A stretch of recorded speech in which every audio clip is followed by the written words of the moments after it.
আসসালামু আলাইকুম। রুকসানাস রান্নাঘরে সবাইকে স্বাগতম জানাচ্ছি। আশা করছি সবাই অনেক ভালো আছেন।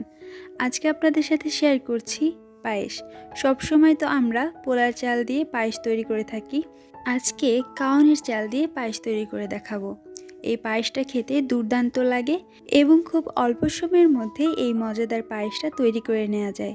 তো চলুন আমাদের আজকের রেসিপিটা শুরু করা যাক। কাউনের চালের পায়েস তৈরি করার জন্য এখানে আমি হাফ কাপ পরিমাণে কাউনের চাল নিয়েছি এবং কাউনের চালে অনেক ময়লা থাকে, তাই আমি কয়েকবার ভালো করে কাউনের চালটা কষলিয়ে ধুয়ে নিয়েছি এবং 30 মিনিটের জন্য নর্মাল পানি দিয়ে আমি এটা ভিজিয়ে রেখেছিলাম। এতে করে কাউনের চালগুলো খুব তাড়াতাড়ি সেদ্ধ হয়ে যাবে। আর এই কাউনের চাল যে কোনো মুদির দোকানে বা সুপার শপে পেয়ে যাবেন। আগেকার দিনে এই কাউনের চালের পায়েস অনেক প্রচলিত ছিল। দাদি নানিদের মুখে শুনেছি যে কোনো চাউলের থেকে এই কাউনের চালের পায়েস নাকি অনেক বেশি টেস্টি হয়ে থাকে।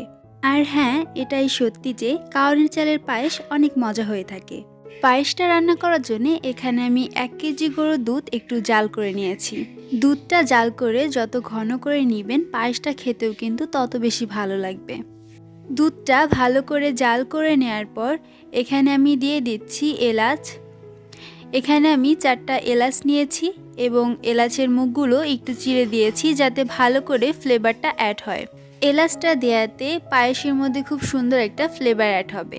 দুধে বলক এসে গেছে। এই পর্যায়ে আগে থেকেই ধুয়ে ভিজিয়ে রাখা কাউনের চালটা আমি দিয়ে দিচ্ছি। কাউনের চালটা দেখতে অনেকটা হলুদ সরিষার মতো। চালটা দিয়ে নেড়ে চেড়ে দিতে হবে, তা না হলে নিচে দলা পাকিয়ে যেতে পারে। এই সময় চুলার আঁচটা একদম লোতে রেখেছি। দেখুন, একদম লো আঁচে রেখেছি। এই পর্যায়ে সামান্য লবণ দিয়ে দিব, এতে করে পায়েসের টেস্টটা অনেক ভালো আসবে।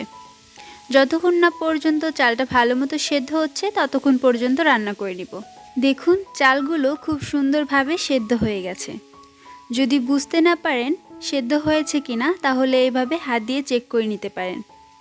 এই পর্যায়ে চিনি দিয়ে দিচ্ছি। চিনির পরিমাণটা আপনাদের পছন্দ মতো অ্যাড করে নেবেন। পায়েসের চালটা আগে একটু সেদ্ধ করে নিয়ে তারপরেই কিন্তু চিনি বা গুড় অ্যাড করতে হয়। এই পর্যায়ে দিয়ে দিচ্ছি নারকেল কোড়ানো। এখানে আমি নারকেলটা একটু খেজুরের গুড় দিয়ে রান্না করে রেখেছি।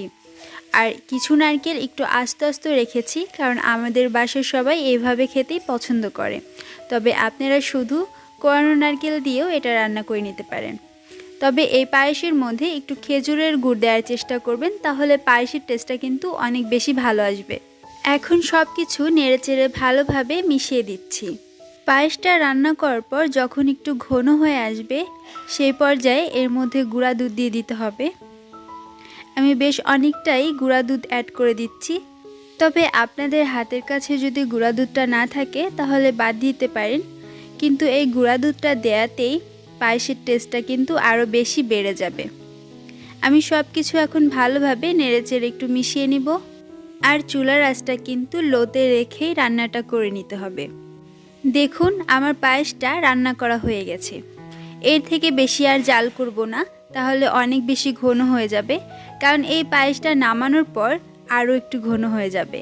তাই আমি এই পর্যায়ে পায়েসটা নামিয়ে নিচ্ছি আর আপনাদেরকে পরিবেশন করে দেখিয়ে দিচ্ছি। দেখলেন তো কত সহজে কাউনের চালের মজাদার পায়েসটা তৈরি করে নিলাম। খুব অল্প সময়ের মধ্যেই এই পায়েসটা তৈরি করে নেওয়া যায় আর খেতে তো খুবই মজা হয়ে থাকে।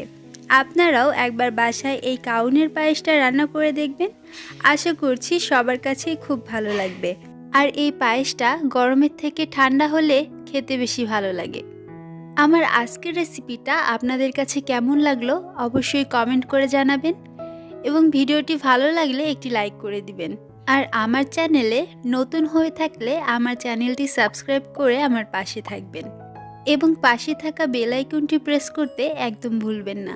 যখনই আমি কোনো রেসিপি শেয়ার করব সবার আগে নোটিফিকেশন আকারে আপনারা রেসিপিগুলো পেয়ে যাবেন। তাহলে খুব সহজেই এই মজাদার রেসিপিগুলো আপনারা দেখে নিতে পারবেন।